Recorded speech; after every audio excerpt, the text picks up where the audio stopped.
नमस्कार। आइए आज हम अनबैलेंस ग्रोथ थ्योरी की श्रृंखला में ग्रोथ पोल मॉडल जो कि फ्रांसीसी पेरॉक्स जो कि पेरॉक्स थे, उन्होंने ग्रोथ पोल मॉडल दिया था 1955 में। ठीक है, ये फ्रेंच इकोनॉमिस्ट थे। ठीक है, ये अर्थशास्त्री थे फ्रेंच के। ठीक, रीजनल इकोनॉमिक्स कहा जाता है इनको, अर्थशास्त्री। ये जो थे, इनकी जो थ्योरी थी ग्रोथ पोल मॉडल, वो बेस्ड थी श्यूम्पेटर थ्योरी की। श्यूम्पेटर की थ्योरी के बेस थी। श्यूम्पेटर की थ्योरी कहती है इनोवेशन एंड टेक्नोलॉजी के द्वारा हम किसी रीजन में रैपिडली ग्रोथ करके इंडस्ट्री को हम डेवलप कर सकते हैं। ठीक है, एकाएक विकसित करना। ठीक है, ये प्राइवेट डेवलपमेंट कॉन्सेप्ट भी दिए थे इन्होंने, पेरॉक्स ने। ठीक है, आगे बढ़ते हैं, हम समझने की कोशिश करते हैं। अकॉर्डिंग टू द पेरॉक्स कहना चाहते हैं कि एक रीजन में उसमें सारे जगह यूनिफॉर्मली डेवलपमेंट नहीं होता है। मतलब कोई रीजन है, पूरा भारत लीजिए, तो क्या पूरे भारत में एक साथ हम इन्वेस्टमेंट होता है? नहीं होता। एक जगह एकाएक, मतलब हर जगह क्या कहते हैं कि यूनिफॉर्मली डेवलपमेंट नहीं होता है। कहीं दिल्ली में अच्छा डेवलपमेंट होगा, बिहार में उतना अच्छा नहीं होगा। तो एक रीजन में सारे जगह पे यूनिफॉर्मली डेवलपमेंट नहीं होता, बल्कि ग्रोथ पोल से स्टार्ट होता है। कोई मतलब दिल्ली समझ लीजिए, तो ग्रोथ पोल से स्टार्ट होता है, फिर उसमें इकोनॉमिक पोलराइजेशन होता है। इकोनॉमिक पोलराइजेशन कहने का अर्थ हुआ कि ध्रुवीकरण मतलब किसी दिल्ली का ले लीजिए, तो वहाँ पे कैपिटल लगेगा, पूंजी लगाया जाता है, रिसोर्सेस लगाए जाते हैं, लेबर्स मिलते हैं, तो ध्रुवीकरण होता है। वहाँ पे लोग इकट्ठा होने लगे थे, यही पोलराइजेशन है। ठीक है, लोग आने लगते हैं, ध्रुवीकरण। फिर एक जियोग्राफिकल पोलराइजेशन हो जाता है। जब ध्रुवीकरण हो जाता है तो जियोग्राफिकल पोलराइजेशन स्टार्ट हो जाता है उसमें। फिर उसमें इकोनॉमिक पोलराइजेशन, आर्थिक तरह के वो पोलराइजेशन होता है एक। ठीक है, हाँ सॉरी, जियोग्राफिकल पोलराइजेशन होने के बाद स्प्रेड आउट इफेक्ट होता है, मतलब वो केंद्र के बाहर की तरफ। देखिए दिल्ली था, तो दिल्ली के बाहर एनसीआर की तरफ विकसित होने लगता है। ठीक है, ट्रिकल डाउन या स्प्रेड, ट्रिकल डाउन जैसे एओ हिचमैन ने कहा था, स्प्रेड इफेक्ट उन्होंने कहा था आपका गुंडा मिडाल ने, केंद्र के बाहर की तरफ। तो ये जो इनकी थ्योरी थी वो श्यूम्पेटर की थ्योरी के बेस पे थी। इसे हम अगर डायग्राम से समझना चाहें तो श्यूम्पेटर और ग्रोथ पोल पेरॉक्स किलो हम तो ये कहना चाहते थे कि rapid growth of leading industry. किसी एरिया में, मैंने कहा ना जैसे दिल्ली हुआ, किसी एरिया में रैपिड ग्रोथ करने के लिए लीडिंग इंडस्ट्री के लिए इन्होंने बात की, इनोवेशन करना तेजी से। फिर रैपिड ग्रोथ, फिर लीड्स टू इकोनॉमिक पोलराइजेशन है, वो इकोनॉमिक पोलराइजेशन होगा, वहाँ पे ध्रुवीकरण होगा, कैपिटल होगा, रिसोर्स आएंगे। ठीक है, फिर जियोग्राफिकल पोलराइजेशन होगा। ठीक, फिर उसके बाद इन्होंने कहा स्प्लिट आउट इफेक्ट, फिर वो केंद्र के बाहर की तरफ निकलने लगेगा, तो स्प्लिट आउट इफेक्ट हुआ। तो अब आगे बढ़ते हैं। इसी जो इन्होंने थ्योरी थी इनकी, तो ये जो ग्रोथ पोल थ्योरी थी वो पेरॉक्स द्वारा 1955 में आर्थिक विकास की प्रायः सभी क्रियाओं के निरीक्षण और अनुभव के आधार पर आधारित थी। ग्रोथ जो संकल्पना है वो क्रिस्टालर और लास्ट के सेंटर प्लेस थ्योरी से भी आधारित है। ठीक है, इसका मूल मुद्दा यह था कि विकास सभी स्थानों पर समान नहीं होता। मैंने कहा ना, सभी जगह पे स्थान नहीं होता, जबकि एकाएक क्या कहते हैं कहीं उत्पन्न आपका कहते हैं विकास किया जाता है। इसी ग्रोथ पोल मॉडल को मतलब जियोग्राफिकल या स्पेशियल मतलब कि डायमेंशन दिया बार्डविले ने, क्योंकि वो ग्रोथ पोल की जगह ग्रोथ सेंटर शब्द का इस्तेमाल किया, ग्रोथ पोल की जगह ग्रोथ सेंटर। तो इनकी जो थ्योरी थी ग्रोथ सेंटर थ्योरी 1966 में आई थी। इनकी बुक थी problem of regional economic planning. ठीक है, ये क्यों इन्होंने दिया ग्रोथ स्पेशियल डायमेंशन? कहा जाता है क्योंकि पेरॉक्स का जो ग्रोथ पोल मॉडल था वो इकोनॉमिक स्पेस पर आधारित था। इन्होंने जियोग्राफिकल डायमेंशन और इकोनॉमिक डायमेंशन दोनों को एक, यहाँ पे ध्यान दीजिएगा, चूंकि पेरॉक्स का जो ग्रोथ पोल मॉडल था मतलब सिद्धांत था अपने द्वारा मान्य आदर्श मतलब आर्थिक, क्योंकि इकोनॉमिस्ट थे पेरॉक्स जो थे, इकोनॉमिस्ट थे, फ्रांसीसी इकोनॉमिस्ट थे, अर्थशास्त्री थे, तो आर्थिक स्थान पर आधारित था। ठीक है, जहां उन्होंने भौगोलिक कहते हैं स्थिति मतलब जियोग्राफिकल मैंने बताया पर कोई विचार नहीं किया, वरन यह कहा गया कि भौगोलिक ध्रुव और आर्थिक ध्रुव मतलब आपके जियोग्राफिकल पोल और इकोनॉमिक पोल दोनों समान होते हैं, अतः भौमिक सार्थकता कम हो जाती है। इसलिए बार्डविले ने पेरॉक्स द्वारा प्रतिपादित सिद्धांत को भौगोलिक स्थान में प्रयुक्त करने के लिए किया। इसलिए कहा जाता है कि हेस्टोले ने कहा था कि वृद्धि दृढ़ सिद्धांत मतलब कि ग्रोथ पोल थ्योरी में बार्डविले के सुधार के बाद भौगोलिक दृष्टि से अधिक उपयोगी होने लगा। ठीक है, तो यही बात थी। ये जियोग्राफिकल पोलराइजेशन की बात तो करते थे, लेकिन ये इकोनॉमिक्स थे। ठीक है, ये फ्रेंच इकोनॉमिक्स थे, तो इकोनॉमिक्स होने की वजह से ये क्या कहते हैं कि इकोनॉमिक को और जियोग्राफिकल पोलराइजेशन को दोनों एक समझ लिए थे, जो कि अलग है। ठीक है, अर्थशास्त्र और भूगोल तो अलग है। इसी पे पीवाईक्यू बता रहा था कि किसने ग्रोथ पोल कॉन्सेप्ट जो कि पेरॉक्स का था को भौगोलिक जगह पर अनुपयुक्त किया। ठीक है, भौगोलिक जगह जिस कारण से विकास दी ग्रोथ पोल को ग्रोथ सेंटर कहा जाने लगा। ये जे बार्डविले जी हैं जो कि 96 में अपनी पुस्तक planning of the region economic planning में इस संकल्पना को प्रस्तुत करते हैं। तो ग्रोथ मॉडल की पोल की जगह पे इन्होंने सेंटर का इस्तेमाल किया और जियोग्राफिकल एंड स्पेशियल डायमेंशन बार्डविले ने दिया। ठीक है, आगे बढ़ते हैं। इसी ग्रोथ का कहते हैं कि सेंटर थ्योरी को भारत में RP Mishra, KV Sundaram and BS Prakash Rao ने 5 हेरारकी 1974 में 5 हेरारकी ऑफ ग्रोथ फोकाई में कहते हैं कि भारतीय दशा में उसे लागू किया। ध्यान दीजिएगा, ये जो ग्रोथ पोल है, ठीक है, इसी ग्रोथ पोल को या ग्रोथ सेंटर आपके कहते हैं बार्डविले ने कहा, इसको आरपी मिश्रा ने ग्रोथ फोकाई कहा, तो इन्होंने 5 भागा, centre village, service centre, growth point, growth centre, growth pole.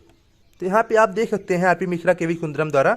तो यहाँ पे देखिए ग्रोथ पोल एक ही रहेगा, फिर उसके बाद ग्रोथ सेंटर, ग्रोथ पॉइंट, फिर उसके बाद सर्विस सेंटर, फिर सेंटर विलेज। ये सभी भाग जो ये बांटते थे तो वह क्या कहते हैं, देखिए सेंटर विलेज है तो फर्स्ट पे आते हैं। तो ये सभी क्या कहते हैं पॉपुलेशन के साइज के आधार पे थे। यहाँ पे आप देख सकते हैं कि ये जो ग्रोथ पोल सेंटर पॉइंट है ये सभी पॉपुलेशन के आधार पर बांटा था। तो आप इसे समझिए, केंद्रीय ग्राम अपने चारों तरफ लगभग 6 गाँव की 6 जनसंख्या को सेवा प्रदान करेगा। तो फिर उसके बाद सेवा केंद्र के लिए, सर्विस के लिए इन्होंने बताया सेवा केंद्र प्राथमिक स्थापना होना चाहिए।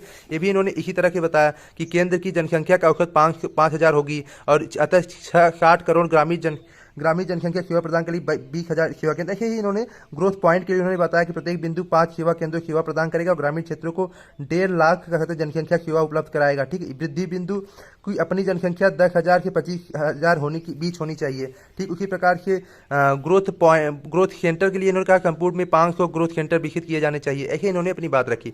फिर ग्रोथ पोल के बारे में कहा कि वृद्धि ध्रुव की जनसंख्या 5 लाख से 25 लाख के बीच होनी चाहिए। प्रत्येक ध्रुव लगभग 2 करोड़ ग्रामीण जनसंख्या सेवा उपलब्ध कराएंगे। देश में लगभग 23 वृद्धि ग्रुप का विकास होना चाहिए। इसमें हम मेन पॉइंट समझना चाहते हैं, ग्रोथ पोल, ग्रोथ सेंटर, ग्रोथ पॉइंट क्या होता है। तो ग्रोथ पोल एक सिंगल रहेगा, ठीक है।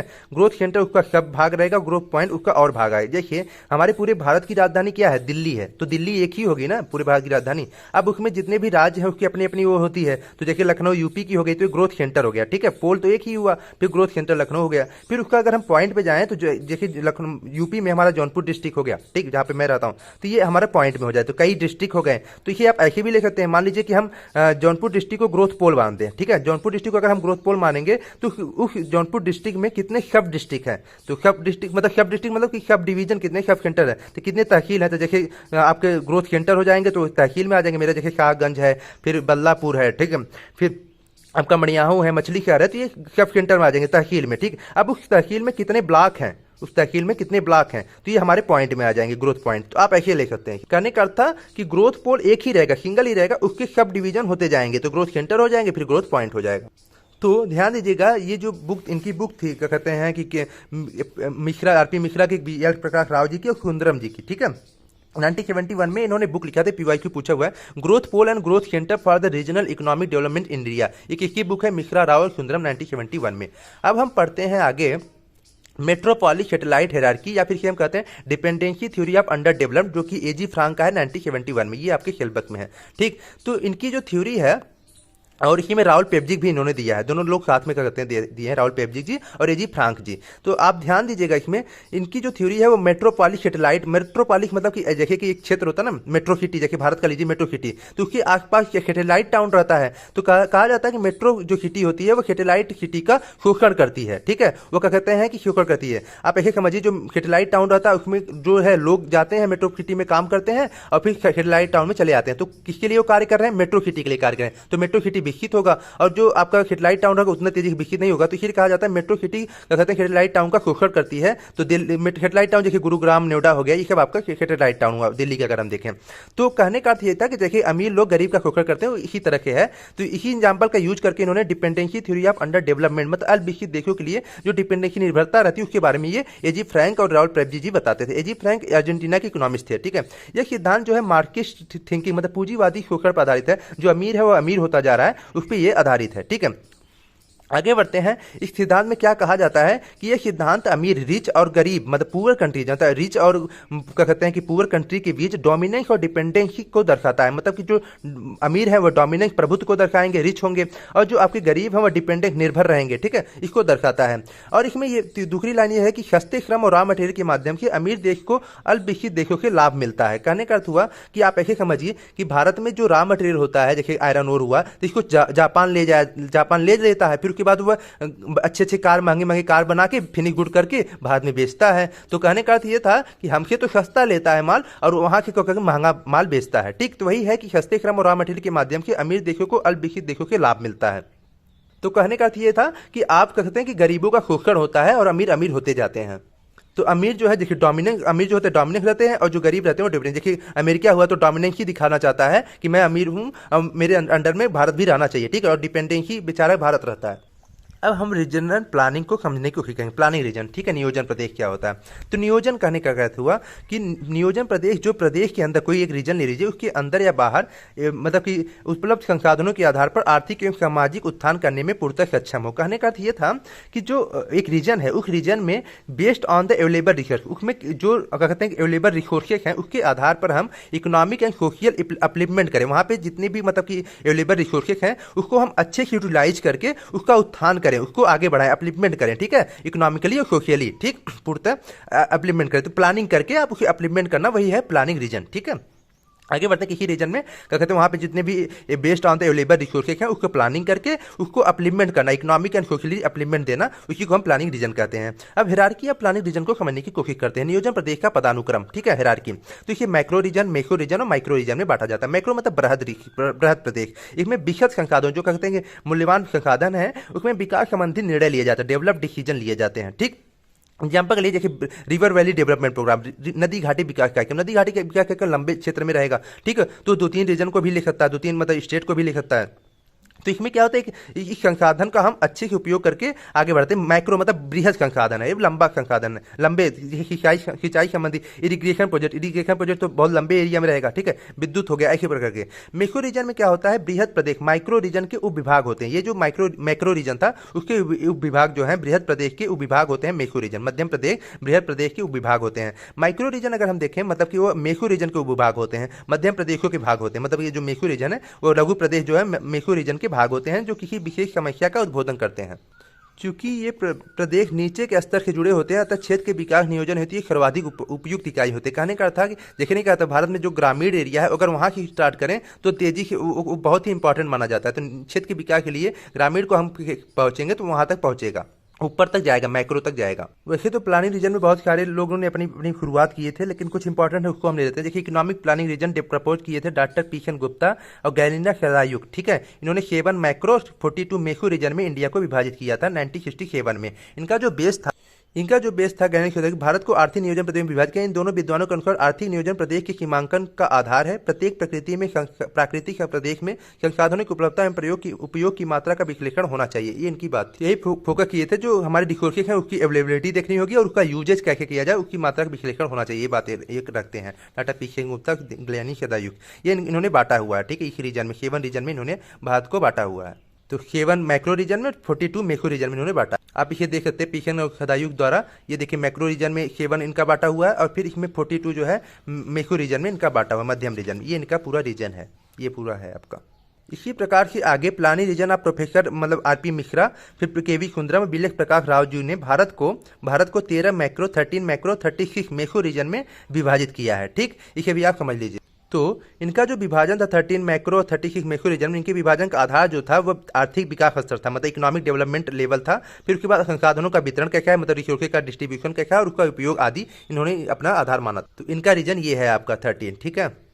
ये देखिए ये इनकी है थ्योरी और ये इनका पूरा रीजन है। ये भारत है, इसका रीजन है जिसमें south peninsula, central western, central Deccan, 5वां eastern peninsula, Gujarat, western Rajasthan, Aravalli प्रदेश, जम्मू कश्मीर, लद्दाख, सिंधु गंगा पार मैदान, गंगा यमुना मैदान, निचली गंगा मैदान, उत्तर पूर्वी आपका एरिया हो गया। फिर इसको इन्होंने क्या कहते हैं सब डिवीजन में बांटा था।